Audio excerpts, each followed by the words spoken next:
How you doing, guys? It's Joe with LVV. So we're up here at one of our customers, Chappie's Funeral Home, and we have a 5 blink. Got a 5 blink code here, and 5 blink code.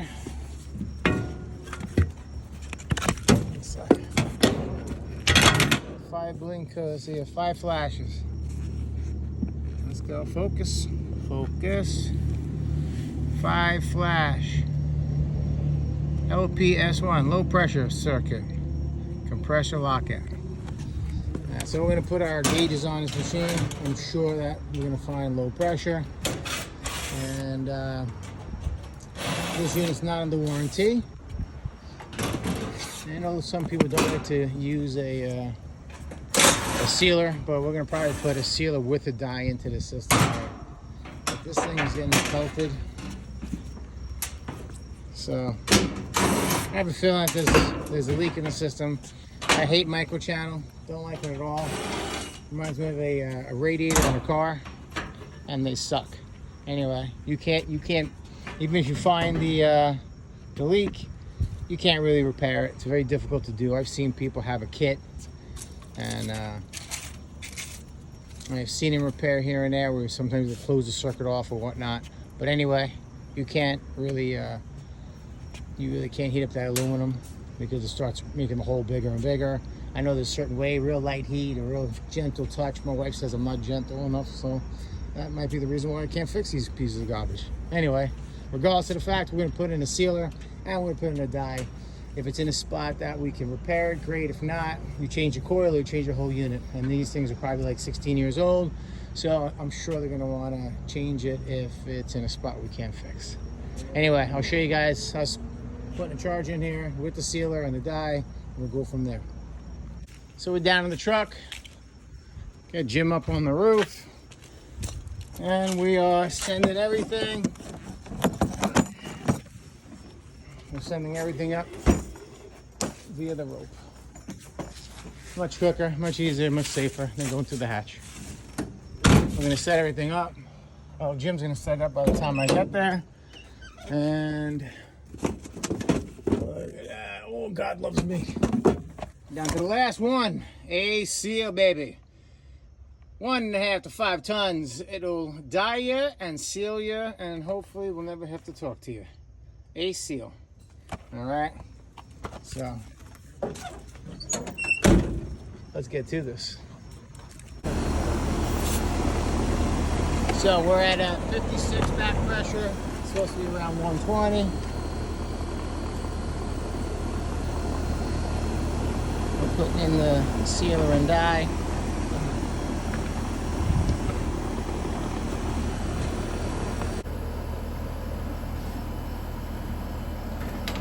Let's bleed out the air. I'm going to open up the high side. Blow any. We have the blow valve. We're going to blow out the air on that one side. Now everything in this manifold here, all right, all air is out. Right up to this blow valve. Now what we're going to do, let's hook up the 410. Okay.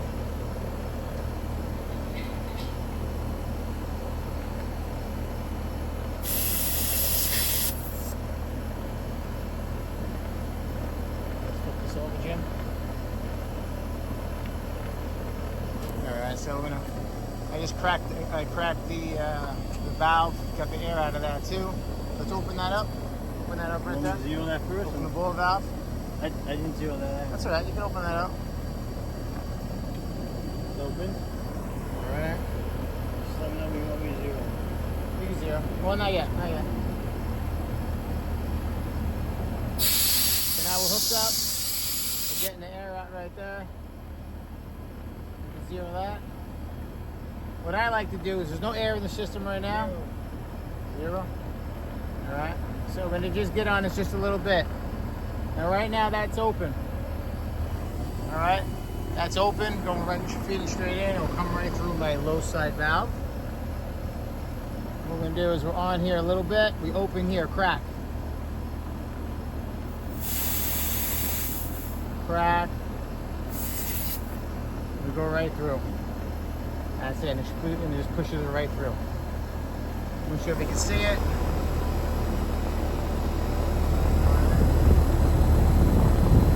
I'm not sure if you see the bubbles, so I can see it. It clears it right through.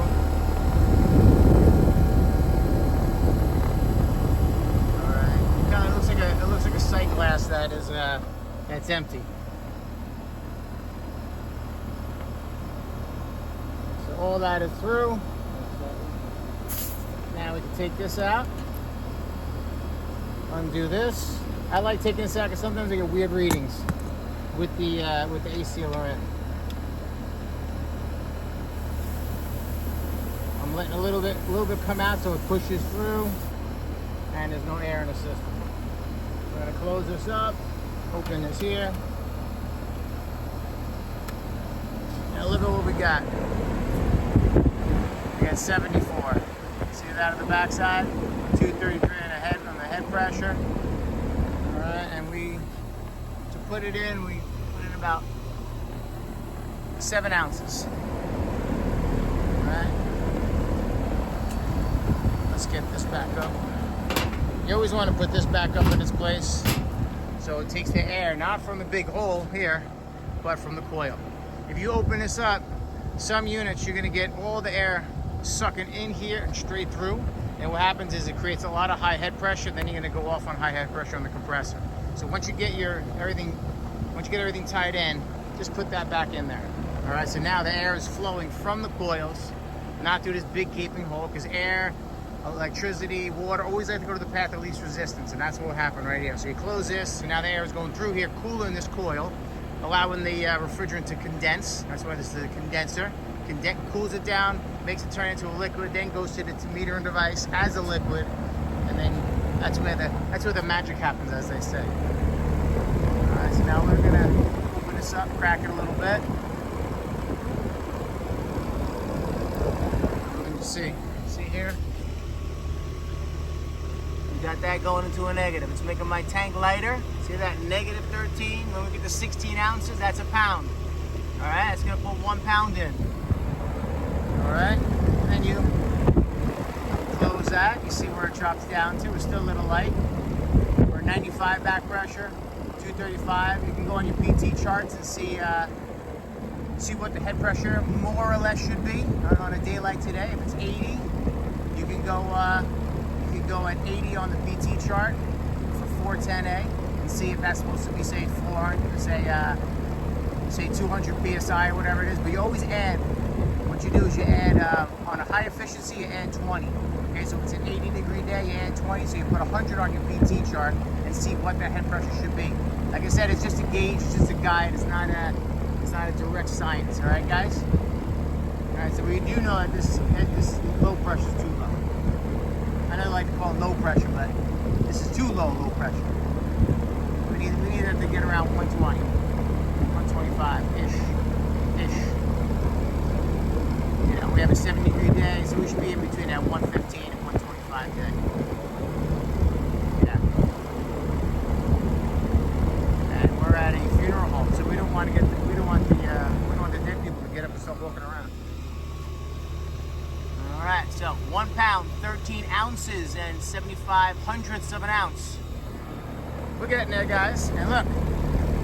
Oh, look at that. We're at 112.2. We're getting close, guys. We're getting close. That's it. Not too bad. Now look, I don't have my superheat, my subcoolant. I know you haters are gonna yell at me. You can't do anything like that. Yeah, I know this. I know.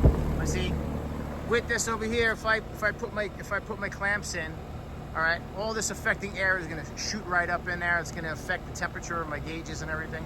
So it's a little bit difficult to do that. All right, you have air crossing over the probes, and then what happens there is that your probes give it, it's going to be a higher subcool or less subcool. I'm very familiar with this machine. We fixed it a couple times.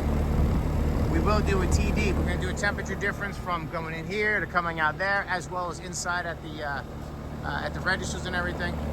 So, but we'll get this little puppy up and running. Okay. We have 2 pounds, 5 ounces, and 25 hundredths of an ounce.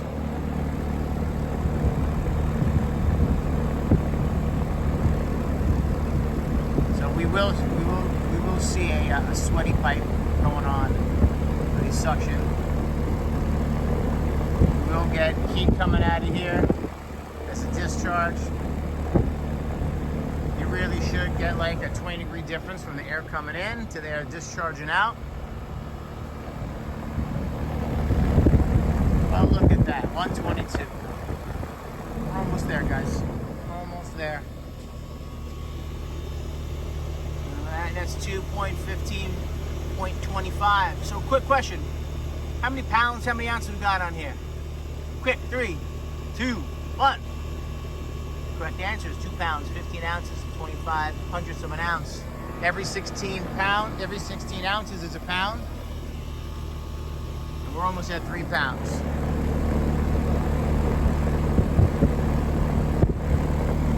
Just went over 3 pounds. We're gonna lock it down at 5, 4, 3, 2, 1, and we are done. What's our pressure? Yeah, 126. We're gonna hang right around 124. Alright. And that's 3 pounds, 8 ounces, 75, 50 hundredths of an ounce. We're looking good, guys. Now we got some heat coming out of here. We'll do the temperature in between here and here. 20 degrees should be a differential from what's going in to what's coming out. We'll do the same thing downstairs. But that, I wanted to show you guys how to put in that dye. Okay, what you do is you hook up your gauges. All right, you hook up those gauges, and what you can do is I open up the high side, and what I do is I crack open the low side, so I purge all the air out of the system. All right, so there's nothing in my hoses. Then I crack it at the ball valve, and what I do is then I'll hook up the ace sealer right inside there, and then I'll hook up my tank, and then I'll close the high side, put my low side back in, and just crack it a little bit so the air, so it's coming out. I put it on, so it's halfway on, and then I keep on going, and then what it does, it'll keep on pushing all the air out, no air at all in that little part of the tube that we can purge as we're putting it on, and then you have no extra air into the system, and the sealer and the dye can do their job. All right, guys, we're sitting at 122. Head pressure 256. Nice and warm over here. We'll do the tests and make sure that everything is good. That 20-degree difference, we'll be all set over here, guys. All right, so if you like, subscribe, and we'll keep sending out some videos. See you guys next time.